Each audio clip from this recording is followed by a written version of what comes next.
네, 감사합니다. 우리 박희진 형제 성전 쉐어링 아주 진솔한 마음이 좀 많이 느껴졌죠. 네, 오늘부터 이제 우리가 지난주 바이블톡 인도자 미팅을 하면서 설교 마친 후에 이제 반응과 이제 광고를 할 때요. 성찬에 대한 멘트는 이제 설교 때 제가 하기로 하고, 그리고 설교에 대한 반응은 이제 반응하시는 분이 한 포인트만 하는 걸로 지난주 바이블톡 인도자 미팅에서 같이 결론을 좀 지었습니다. 한번 이렇게 해보고 또 한 달 뒤에 또 조정하고 뭐 이렇게 하기로 했습니다. 감사하게 생각합니다. 그리고 트루디 자매 찬양 정말 감사하죠. 네, 그 트루디가 한국말을 상당히 잘하거든요. 그래서 쫄지 마시고 가서 인사해 보세요. 같이 교류하고 교제하면 좋을 것 같습니다. 오늘은 예수님의 부활을 기념하는 날인데요. 뭐 우리가 날마다 매주마다 성찬을 하고 그래서 사실 예수님의 십자가와 부활을 우리가 매주 사실은 축하하는 그러한 교회죠.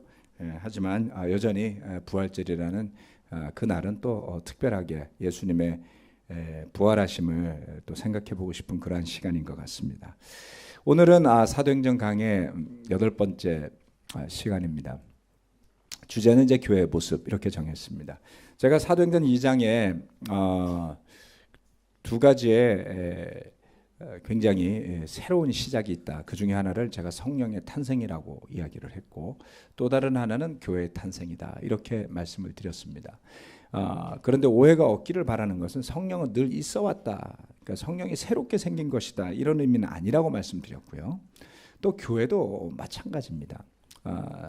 교회는 협의에 좀 좁은 의미에서의 교회를 볼 수가 있고 더 넓은 의미의 교회를 볼 수 있을 터인데, 제가 굳이 그것을 탄생이라고 붙인 것은 신약 시대에 우리 가운데 함께하는 내재된 성령으로 오실 것을 약속하신 그 약속의 성취라는 측면에서 성령의 탄생이라는 것을 좀 재조명해 봤던 것이고요. 그 다음 교회의 탄생이라는 측면은 예수님께서 말씀하셨듯이 새로운 진정한 의미의 하나님의 백성들을 회복하는 것으로서의 교회 탄생이다. 이렇게 볼 수가 있습니다. 그래서 그러한 관점에서 말씀드리는 거니까 오해가 없으시기 바라고요. 또 지난주 주중에 베드로의 설교의 끝부분을 제가 설교하면서 여러 가지를 좀 부수적인 것들을 좀 교회 탄생과 관련해서 교리적인 부분에 대한 설교 말씀을 드렸을 때 몇몇 분들은 좀 내용이 되게 난해하고 어렵다 이런 반응을 주셨어요.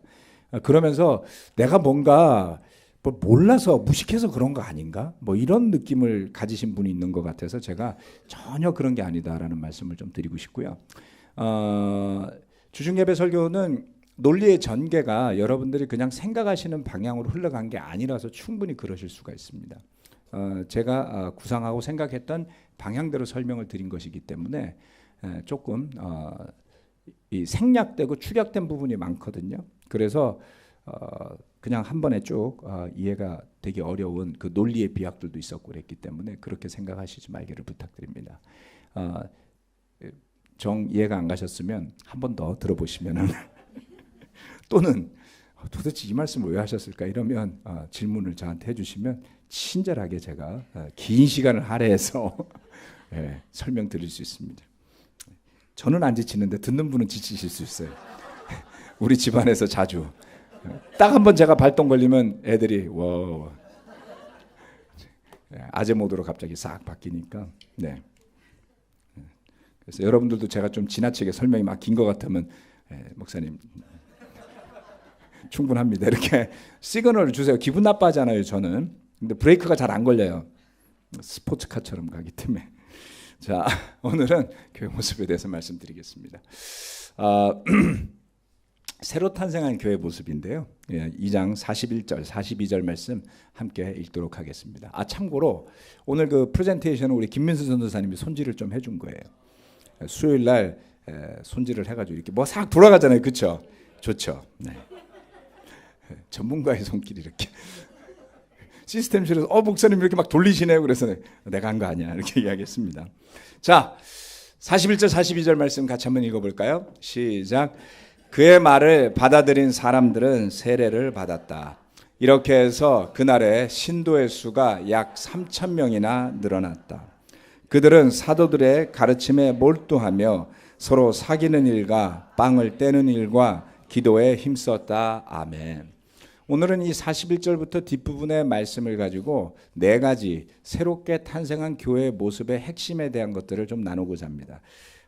오늘 설교하는 포인트는 제가 만든 포인트는 아니고요. 제가 최근에 공부했던 스토시라는 사람이 쓴 사도행전이라는 책에 이 부분에서 그가 분류해 놓은 건데 제가 생각하는 바와 너무나 일치가 되고 또 말씀에 연결되기 때문에 제가 인용을 했음을 알려드리겠습니다. 자, 첫 번째 교회가 탄생했을 때 그들의 모습을 보면 나오는 것이 바로 배우는 교회다라는 것입니다. 그들이 사도들의 가르침에 몰두하였더라. Devoted themselves to the apostles' teaching. 이렇게 영어로 표현을 했습니다. 주님과 함께 동행하며 주님의 가르침을 배우고 또 그날 오순절날 성령을 받음으로 인해서 예수님이 약속하셨듯이 예수님이 가르쳤던 모든 것들이 사도들의 머릿속에서 재현되었어요. 그것이 바로 강력하게 나타나는 것이 바로 베드로의 설교에서였습니다. 그럴 때 새롭게 태어난 제자들은 그 가르침이 아주 절실했던 것이죠. 그들은 예수님의 가르침을 더 듣고 싶어 했습니다.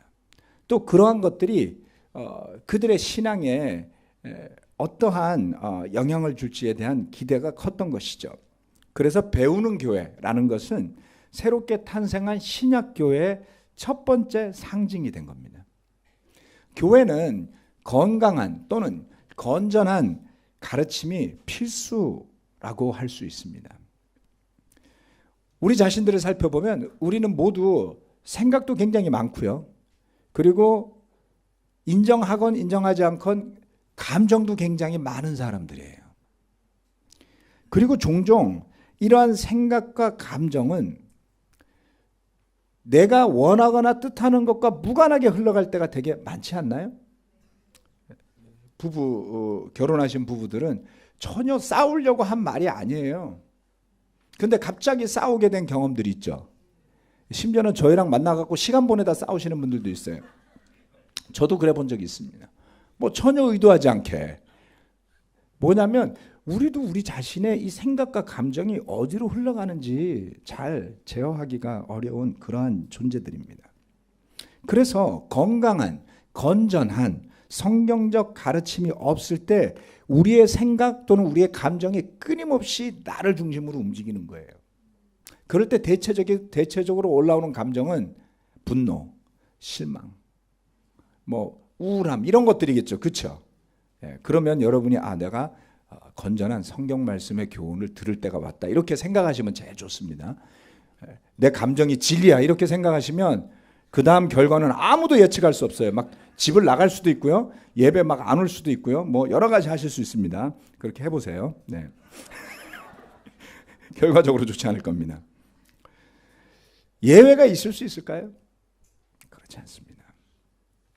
말씀을 날마다 묵상하고 또 예배에 참석해서 말씀을 배우고 하는 것은 더욱 좋은 것을 내가 얻고자 하는 그러한 선한 열망 때문일 수도 있겠지만 더 본질적으로 들어가면 그렇게 하지 않고서 유지될 수 없는 것이 바로 그리스도인의 삶이기 때문에 그렇습니다.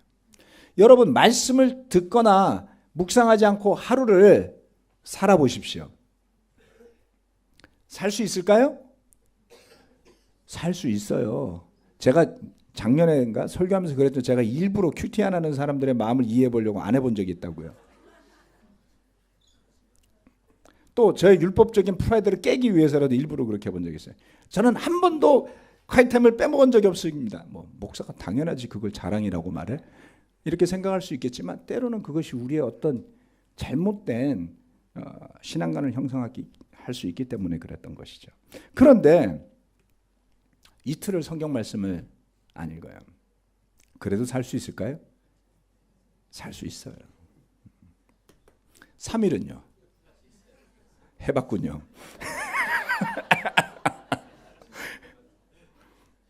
일주일은요? 와, 제가 그렇게는 해본 적이 없어서, 그렇게 하려고 생각도 해본 적이 없어서 잘 모르겠습니다. 혹시 해보신 분은 그게 어땠는지 예배 끝나고 저한테 와서 개인적인 가르침을 주시면 굉장히 감사할 것 같아요. 저는 겁이 많은 성격은 아닌데요. 겁이 많은 성격은 아니지만 감히 이틀, 3일, 일주일 이렇게 말씀을 안 읽고 살 생각을 할 수가 없습니다. 그런 생각을 해본 적이 없습니다. 아니, 더 나아가서는 그렇게 살고 싶지 않다라는 것이 더 적절한 표현인지 모르겠습니다. 날마다 우리가 주님 앞에 서는 삶, 날마다 말씀 앞에 서는 삶, 지속적으로 교제 안에 사는 삶, 그것이 우리를 그냥 제자된 모습으로 살게 하는 가장 근본적인 원동력이 아닐까요?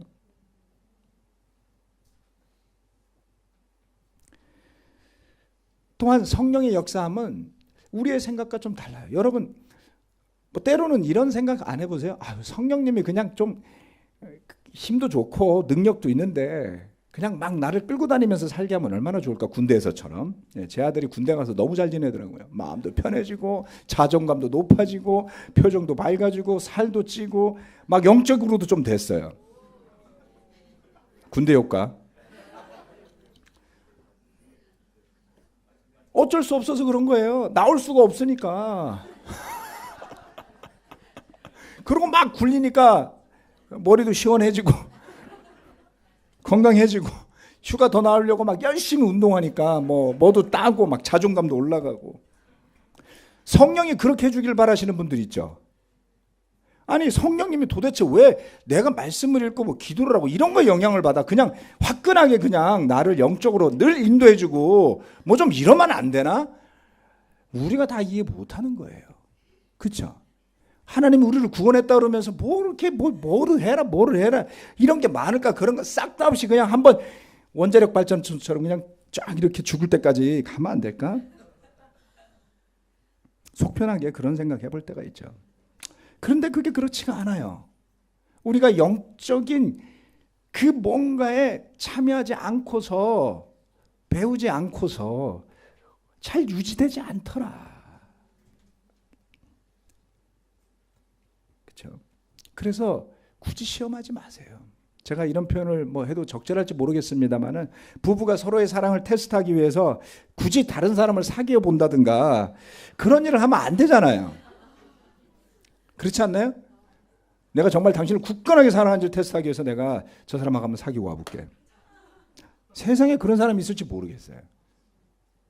할 생각을 하면 안 되는 일이듯이 우리가 그리스도인으로 살아가면서 배우는 교회의 일원, 배우는 제자, 그 올바른 말씀의 가르침에 귀 기울이고 날마다 그 말씀을 묵상하는 일에서 멀어지지 않는 교회가 되길 바랍니다. 두 번째, 사랑하는 교회입니다. 사도행전 2장 42절 조금 전에 읽었죠. 그들은 사도들의 가르침에 몰두하며, 두 번째, 서로 사귀는 일과 빵을 떼는 일과 기도에 힘썼다. 이거 다 하지 않고 이 중에 서로 사귀는 일과에 대한 것을 이야기하겠습니다. 서로 사귄다라는 것은 적혀 있죠, 뒤에. 여기에 보면 헬라어로 코이노니아라고 합니다. 코이노니아라고 하는 말씀 많이 들어보셨죠? 사실 이 코이노니아라는 단어는 매우 중요한 신약 교회의 특징 중에 하나예요. 네. 왜냐하면 구약의 가르침 속에서 활발하게 나타나지 않았던 것들입니다. 구약에서 이스라엘 백성 간의 교제라고 뭐 이렇게 강조하는 거 없잖아요. 하나님, 예언의 말씀, 약속, 율법, 이런 것들이 중요했죠. 그런데 신약 교회에 들어와서 첫 번째 교회는 사도들의 가르침, 주님으로부터 온 가르침에 힘썼고 그 다음이 서로 사귀는 일에 힘썼더라는 것이죠.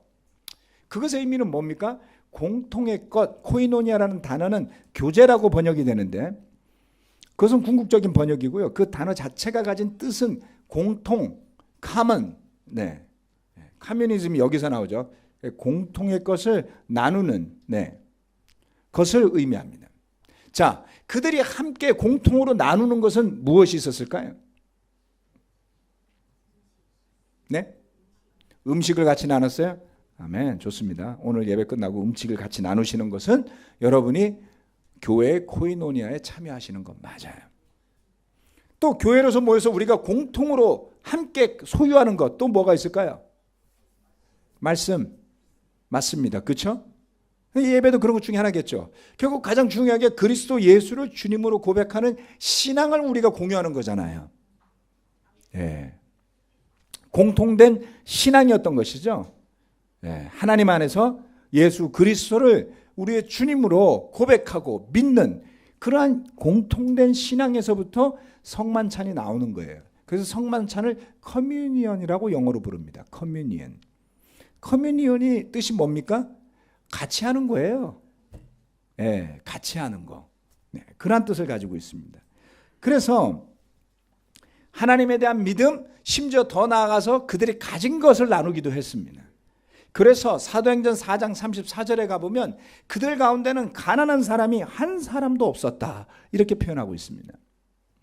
정말 놀라운 일 아니겠습니까? 제가 바라고 믿기는 우리 형제자매들이 믿음 가운데 서로 교제하고 살면서 지나친 가난에 찌들려서 살 희망도 없는 상태에 이르는 사람이 없기를 바랍니다. 무엇을 이야기하는 것이냐면 이 코이노니아라는 단어는 바울이 모금하는 헌금을 뜻하기도 했어요. 고린도후서 9장 1절 말씀에 바울은 이렇게 하겠습니다. 유대에 있는 성도들을 돕는 일을 두고 나는 더 이상 여러분에게 글을 써보낼 필요가 없습니다. 고린도후서 9장은 마케도니아 또 고린도에 있는 교회들이 가난한 지역에 있는 성도들을 위해서 모금한 헌금에 대한 이야기를 합니다. 그런데 이 코이노니아는 베드로의 설교를 통해서 생겨난 교회, 바울이 아직 세례받기 이전에 있었던 일들이잖아요. 그렇죠? 그런데 누가가 이것을 기록을 했는데 그가 썼던 단어들이 바울에 의해서 어떻게 쓰이냐면 고린도후서 9장 13절 말씀 같이 한번 읽어보도록 할까요? 네, 9장 13절 말씀입니다. 시작. 여러분의 이 봉사의 결과로 그들은 하나님께 영광을 돌릴 것입니다. 그것은 여러분이 하나님께 순종하여 그리스도의 복음을 고백하고 또 그들과 모든 사람에게 너그럽게 도움을 보낸다는 사실이 입증되었기 때문입니다. 그것을 봉사라고도 표현을 했고요. 헌금을 해서 필요한 교회 또는 성도들을 돕는 일을 이렇게 표현을 했습니다. 그 중에 마지막 부분에서 너그럽게 도움을 보낸다라고 했을 때 그 너그럽게라는 단어가 바로 이 코이노니아라는 단어의 변형된 형태입니다. 부족하고 모자라는 것을 채우기 위해 함께 도우는 일이요. 그것은 결코 쉬운 일이 아닙니다. 형평성의 문제도 있을 수 있고요. 여러 가지. 정말 돕는다라는 게 뭘까? 우리가 내가 굉장히 공평한 사람이라고 여러분 다 생각하고 있을 거야. 아마 그럴 거예요. 네. 어떤 애들이 있었냐면 어떤 장애를 가진 가정을 도와주는 일을 갖고 의논을 할 때 그 사람이 나보다 더 잘 사는데 내가 왜 도와야 되지? 이렇게 생각할 수 있어요. 그렇죠? 절대 틀린 말이 아닙니다. 그러나 틀리기도 해요.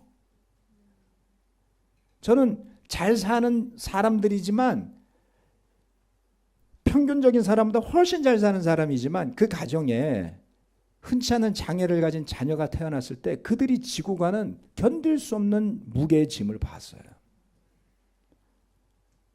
돈이 필요할까요? 네, 돈도 필요해요. 그러나 돈보다 더 필요한 게 뭔지 아세요?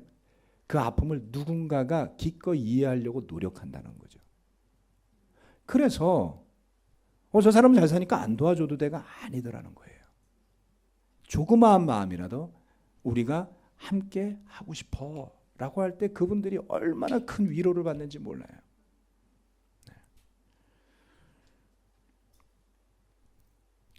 쉽지 않습니다. 한 번 할 수 있을지 모르지만 계속하는 것은 더 어려운 일이죠. 사랑하는 교회예요.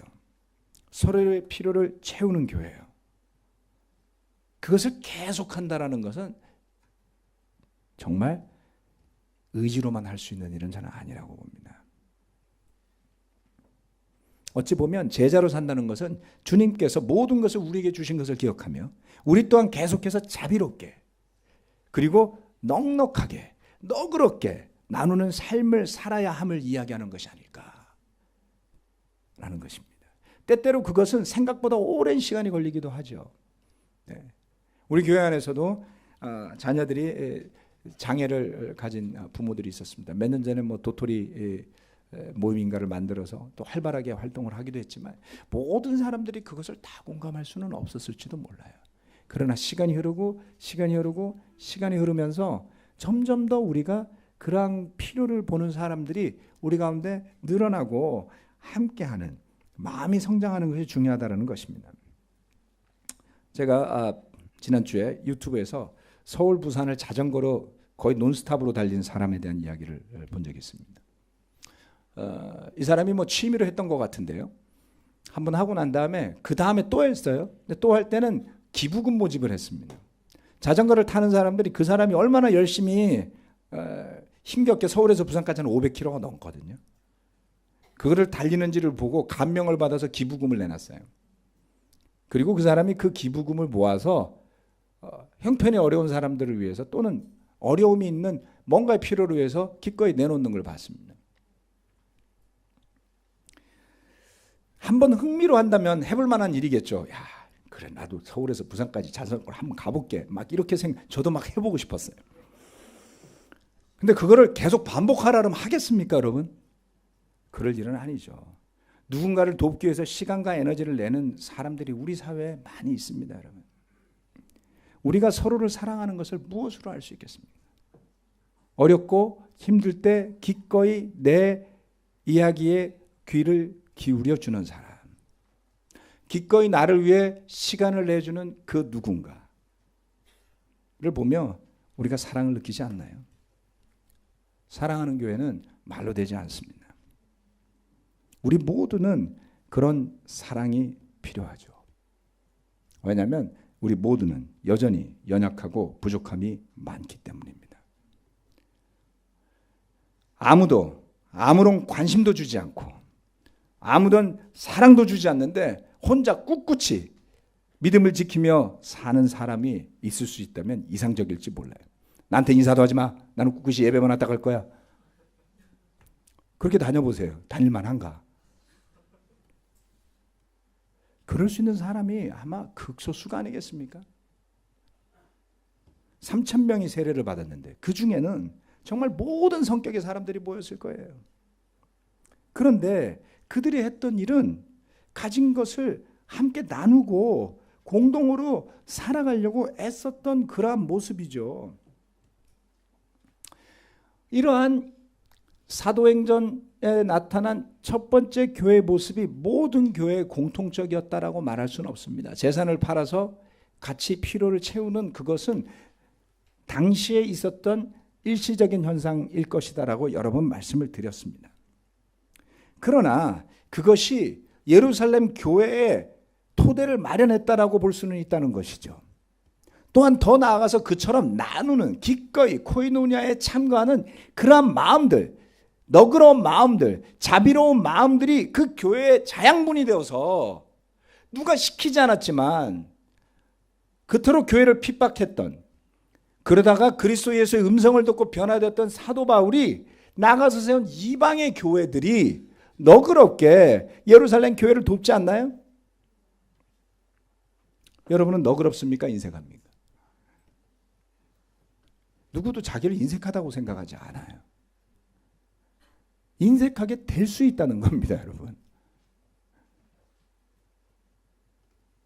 우리가 너그러운 교회가 될 수 있을까요? 네, 될 수 있습니다. 코이노니아가 활발하게 일어나는 예수 그리스도의 사랑이 중심이 된 교회 될 수 있습니다. 저는 우리 안에 있는 교제의 깊이 또는 그 교제의 퀄리티에 대해서 매우 감사하게 생각합니다. 그럼에도 불구하고 여전히 우리는 서로를 더욱 깊이 사랑할 수 있습니다. 서로를 더욱 건강하게 염려해주고 서로를 더욱 깊게 챙겨주고 서로를 더욱 돌봐줘야 할 여지가 여전히 많이 있습니다. 사랑하는 일에서 코이노니아에서 더욱 깊게 성장할 수 있다면 그것을 위해 함께 바라고 기도했으면 합니다. 세 번째, 예배드리는 교회입니다. 제자들이 참 놀랍게도 이 사도행전에 들어서 정말 변모된 모습을 보여주는 것 중에 하나는 예수님이 말씀하신 것들을 다 지키기 시작했다는 거죠. 그 중에 하나는 성령이 올 때까지 예루살렘을 떠나지 않고 기다렸던 겁니다. 그래서 약속된 성령을 받죠. 또 다른 하나는 뭐냐면 그렇게 성령이 내려왔을 때 그들이 성만찬을 함께 나누기 시작했다는 거예요. 예수님이 나를 기념하라고 말씀하셨던 것처럼. 자, 그래서 그처럼 모여서 빵을 떼는 일, 그러한 것을 함께 나누기 시작했을 때에 그 안에 두 가지가 생겨나기 시작합니다. 그 중에 하나는 굉장한 기쁨이었고요. 또 다른 하나는 43절 말씀이 나타내듯이 모든 사람에게 두려운 마음이 생겼다라는 것이죠. 왜요? 사도들을 통해 놀라운 일과 표징이 많이 일어났더라. 여러분 이런 경험 해보지 않습니까? 저는 이것을 기쁨과 경건한 두려움이라고 표현하고 싶습니다. 우리가 건강한 그리스도인으로 살아가고자 한다면 이 두 가지가 다 필요해요. 기쁨만이 중심이 되다 보면 방종으로 갈 수 있습니다. 기분이 좋지 않으면 예배 안 오는 거죠. 예. 그런데 그것이 아니라 경건한 두려움이라는 것은 뭐냐면 어느 한순간 하나님의 살아계심을 느끼게 하는 그러한 사건들입니다. 하나님께서 뭔가를 행하고 계심을 느낄 때 우리가 놀라게 되고 사람을 의식하지 않더라도 우리 마음에 그 신앙의 뿌리들이 점점 튼튼하게 자라나는 것을 느낄 수 있게 되는 것이죠. 하나님의 살아계심을 느낄 때 오직 나만을 중심으로 돌아가던 세상이 하나님 중심으로 변화할 수 있습니다. 여러분 신앙이 무섭고 놀랍게도 자기중심적으로 변하기 쉬워요. 해석도 이해도 사건을 바라보는 일을 바라보는 서로 간의 관계를 바라보는 시야조차도 무섭도록 자기중심이 되기 쉽더라는 것입니다. 하나님의 살아계심을 느낄 때 그런 생각이 멀리 사라지게 되고요. 하나님의 놀라우심 앞에 우리가 무릎을 저절로 꿇게 되죠. 그럴 때 경외심 가운데 하나님을 찬양하게 되는 일들이 풍성하게 우리 안에 일어날 수 있더라는 것이죠. 그럴 때에 예배를 향한 열정이 살아나는 겁니다. 네. 예수님을 기념하고 예수님을 기억하고 그의 살과 피를 생각하는 그 예배 모임에 대한 뜨거운 열정이 되살아나는 것이죠. 그래서 우리 안에서 예배를 향한 열정이 일어나고 그것이 바로 주님을 향한 경건한 두려움, 경외심 가운데 넘쳐나기를 또한 권해드리고 싶습니다. 마지막 네 번째, 전도하는 교회입니다. 전도 뭘까요? 네, 이 말씀도 같이 읽어보도록 할까요? 2장 44절로 47절 말씀입니다. 44절, 47절 시작. 믿는 사람은 모두 함께 지내며 모든 것을 공동으로 소유하였다. 그들은 재산과 소유를 팔아서 모든 사람에게 필요한 대로 나누어 주었다. 그리고 날마다 한 마음으로 성전에 열심히 모이고 집집이 돌아가면서 빵을 떼며 순전한 마음으로 기쁘게 음식을 먹고 하나님을 찬양하였다. 그래서 그들은 모든 사람에게서 호감을 샀다. 주님께서는 구원받는 사람을 날마다 더하여 주셨다. 아멘. 날마다 모이기를 힘쓰고 돌아가면서 음식을 나누고 하나님을 찬양했더니 사람들이 호감을 가지고 구원받는 사람이 날마다 더해졌대요. 이게 도대체 어떻게 된 일일까요? 예, 우리가 이 파크로에서 밥을 먹은 지가 진짜 오래됐는데 우리가 밥 먹는 모습을 보고 구원받는 사람이 왜 안 생긴 걸까? 비법을 알려드리겠습니다. 이게 중요한 거예요. 캠퍼스 바이블톡을 하면서 정말 재밌고요. 지난주에도 바이블톡을 했습니다. 아주 젊은 학생들이 정말 눈빛이 초롱초롱해서 성경 말씀을 가지고 이야기하면 정말 진지하게 듣거든요. 그런 모습이 정말 보기가 좋습니다. 그런데 여기 오는 이제 친구들끼리 가끔 하는 이야기 중에 하나가 우리들이 정말 오랫동안 알고 지낸 사람이라고 느끼는 거예요. 알고 보니까 트루디하고 아비게일은 만난 지 한 3개월밖에 안 됐었고 작년에. 그런데 어떻게 저런 대화를 주고받을 수 있을까? 궁금해지는 것이죠. 어떤 관계이길래? 글쎄요, 그걸 의식하고 한 건 아니잖아요. 그렇죠? 오늘 홍콩에서도 우리 형제자매들이 왔습니다. 네, 아멘. 해외에서 또 예배를 방문해 주셨죠.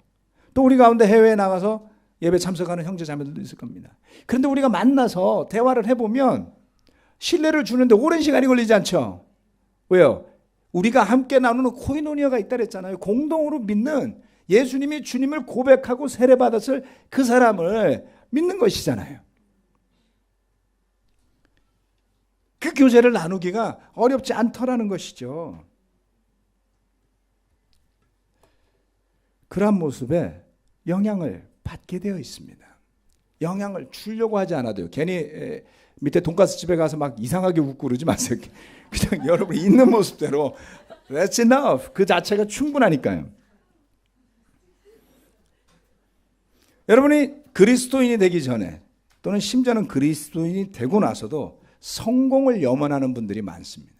난 성공해야 돼. 내가 교회 안에서 사람들이 나를 인정해 주지 않는 건 아마 내가 성공하지 않았기 때문일 거야. 틀렸습니다. 나와서 기도하시는 분 중에 성공한 사람 별로 없고요.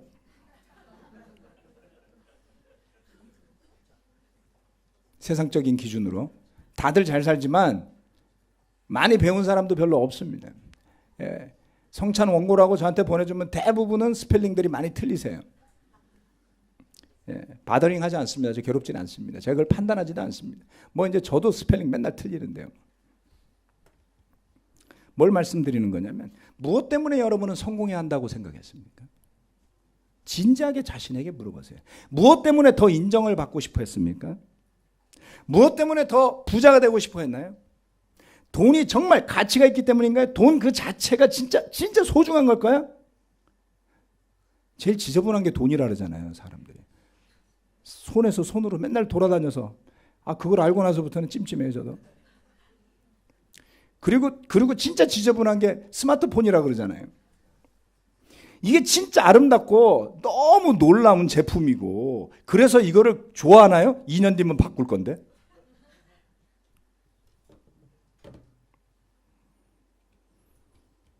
멋진 집에 사는 그 자체가 정말 여러분에게 행복을 가져다 주는 걸까요?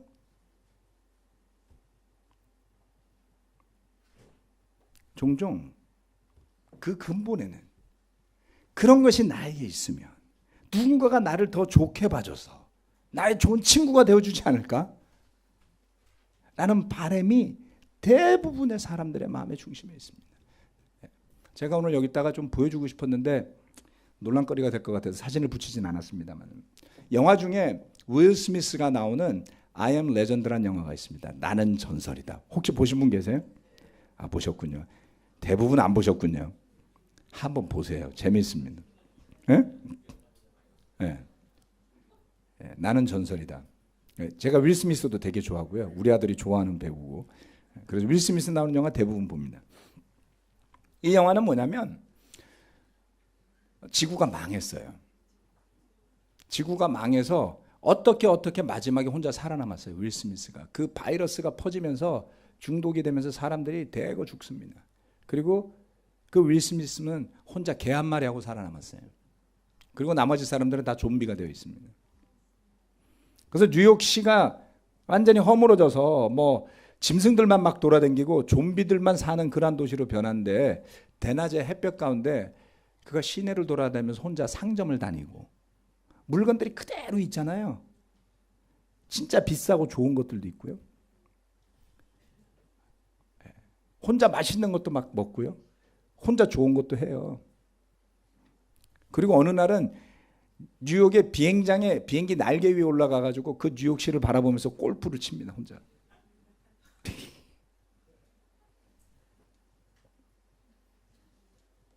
그리고서는 누가 굿샷을 해주는 사람이 없잖아요. 상점에 가서 멋진 걸 가져도 의미가 없고요. 굿샷을 해도 의미가 없어요. 그에게 가장 소중한 게 누군지 아세요? 그 개예요. 그 개마저 없으면 너무 외로워서 죽을 것 같다라는 거죠. 여러분, 볼링을 좋아하시는 분이 계시면 아무도 없는 볼링장에 가서 혼자 볼링 쳐보세요. 어떤지. 재미가 없을 뿐더러 손가락이 아파요. 그렇죠? 누구와도 게임을 하지 않을 건데 혼자 가서 테니스를 쳐보십시오. 당구를 쳐보십시오. 혼자 하는 일 아무것도 즐겁지 않습니다. 진리가 아닌 것으로 우리가 연결되고자 한다면 그것은 허상이죠. 그러나 우리가 예수 그리스도를 통해 알게 된 진리로 서로 연결되어져요. 그리고 그러한 연결은 한 인간이 자신의 호의로 베풀 수 있는 관계의 한계를 뛰어넘는 겁니다. 쉽게 말해서 여러분이 그리스도 예수가 없다면 해줄 수 없는 호의를 지금 여러분 옆에 있는 형제자매에게 베풀고 있는 거예요. 그게 여러분의 성품에서 나왔을까요? 그것이 여러분이 가진 재산에서 나왔을까요? 그렇지 않습니다. 그리스도인들이 코이노니아 안에서 베푸는 너그러운 베품은 예수 그리스도로부터 말미암는 것이죠. 여러분이 주인이 되게 하지 마세요. 그럴 때 여러분은 인색해지실 겁니다. 여러분의 가치가 주인이 되게 하지 마세요. 그럴 때 여러분은 남을 판단하는 죄를 끊임없이 지으면서도 인식도 못하는 위선자로 전락할 거예요. 탐욕에 가득 찬 누구라도 손가락질할 수 있는 놀부 같은 죄인보다 자기가 의로운 것으로 여기며 스스로 사람들 앞에서 보여줄 것을 염려하는 위선자가 훨씬 악하고 위험해요. 그것은 교회도 마찬가지입니다. 잘 지내는 것 같고 열심히 하는 것 같지만 속에는 그리스도 예수가 살아있지 않는 그러한 신앙인이 훨씬 위험한 것 아니겠습니까? 우리는 서로 부딪힐 때도 있습니다. 우리는 서로 실수할 때도 있습니다. 서로 상처를 줄 때도 있습니다. 그러나 여전히 그 관계의 중심에 그리스도 예수가 있을 때 우리는 넘을 수 없는 벽과 장애를 넘어갈 힘을 얻게 될 것입니다. 그리고 이것이 바로 주님으로부터 오는 것임을 우리는 굳게 믿어야 하는 것이죠. 전도의 본질은 누군가를 내 가르침에 아래에 두는 게 아니에요, 여러분. 전도의 본질은 다른 누군가를 내가 믿는 신념의 테두리 안으로 집어넣는 것이 결코 아닙니다. 그럴 때 교회는 본질에서 벗어나는 거예요. 그건 뭐죠? 전도의 본질은 우리가 누리는 그 감사함이 주님의 능력으로 전파되는 겁니다. 그것이 우리의 모습 아니었습니까?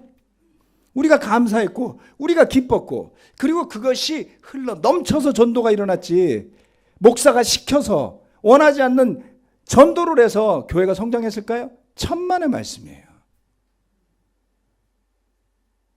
교세 확장이었겠죠. 제가 두려운 게 뭔지 아십니까? 저는 정말 가치 있고 소중한 일을 위해서 열정적으로 일하는 에너지를 가진 사람이에요. 몰랐습니다. 예전에는 저는 그냥 평범하게만 생각했어요. 정말 독특하게도 에너지가 많아요. 그렇지 않나요? 때로는 사람들이 무서워해요. 그 에너지 때문에. 인정합니다. 근데 제가 그렇게 열심히 하다 보면 도취가 돼요. 그래서 그것이 잘 되는 것을 방해하면 전 적으로 느껴져요. 그건 저의 죄고 저의 부족함입니다. 그래서 때로는 열심히 안 하고 싶어요. 그러면 또 괴로워요. 이거 중요한 건데 이거 열심히 안 하면, 열심히 하면 이렇게 되고 열심히 안 하면 어떡할까요? 결론은 주님이 살아있어야지 되는 것이죠. 우리 모두가 그리는 영적인 가족의 모습을 떠올려 봅시다. 어떤 가족이 되었으면 좋겠습니까? 어떤 대화를 했으면 좋겠습니까? 무엇이 살았으면 좋겠습니까? 오늘 네 가지를 말씀드렸습니다. 그것은 말씀 안에 있으니 포인트를 안 적어 두셔도 가서 보실 수가 있어요. 배움이고요. 코이노니아를 통한 사랑이고요. 그렇죠? 네. 그리고 제가 성찬을 통한 예배요.